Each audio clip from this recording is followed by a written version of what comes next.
कि जो लोग परमेश्वर को प्रेम करते हैं, ध्यान से सुनना इस चीज को, और जो परमेश्वर की सिद्ध इच्छा के अनुसार बुलाए गए हैं, दो चीजें उनके लिए सब चीजें मिलकर, सब बातें मिलकर भलाई ही उत्पन्न करती है। आमीन, हालेलुया। सब चीजें मिलकर क्या पैदा करती हैं?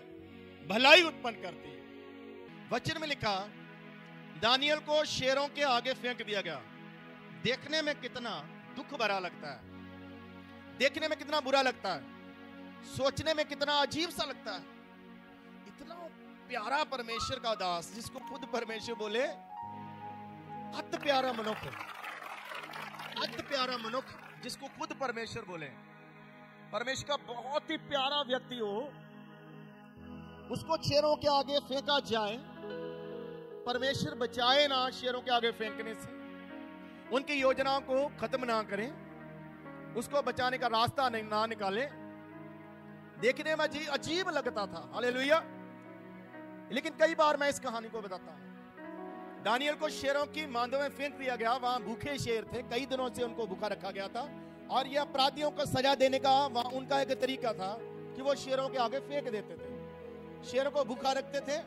जब कोई आता था तो वो आते ही उसके चिथड़े उधेड़ देते थे, हड्डियां भी नहीं बचती थी, वो खा जाते थे उसको। एक नहीं था, कई शेर थे। उम्मीद ऐसे लग रही थी। लेकिन मैं थोड़ा जल्दी जाऊंगा। दानियल को शेरों के आगे फेंका तो गया, लेकिन शेरों ने दानियल को मुंह तक नहीं लगाया। दानियल बच गया। सुबह उसको शेरों की मान से बाहर निकाला गया। हालेलुया। जब बाहर निकाला गया तो राजा हैरान, परेशान, सब लोग हैरान और परेशान। अद्भुत काम, ऐसा काम लाइफ में कभी उन्होंने देखा ही नहीं, और शायद उन्होंने सोचा भी नहीं होगा ऐसा हो सकता है। हालेलुया। उसके बाद एक काम हुआ जिसकी दानियल को भी उम्मीद नहीं थी। क्या काम हुआ? राजा कहने लगा, दानियल का परमेश्वर महान परमेश्वर है। राजा कहने लगा, ऐसा चमत्कार आज तक नहीं देखा। राजा कहने लगा, सचमुच दानियल परमेश्वर का बंदा है। राजा कहने लगा, सचमुच यहोवा परमेश्वर खुदा है। राजा कहने लगा, आज से दानियल के परमेश्वर की महिमा होगी, आज से दानियल के परमेश्वर का धन्यवाद होगा, क्योंकि वो सर्वशक्तिमान है, वो अद्भुत काम करता है, वो अजीब काम करता है, जो नहीं हो सकता उसको भी करके दिखा देता है। हालेलुया। आज तक इस मान से कोई जीवित वापस नहीं आया, लेकिन आज दानियल बाहर आया। अब इससे हुआ क्या है? इससे जीवित परमेश्वर की महिमा हुई। आमीन, हालेलुया, हालेलुया।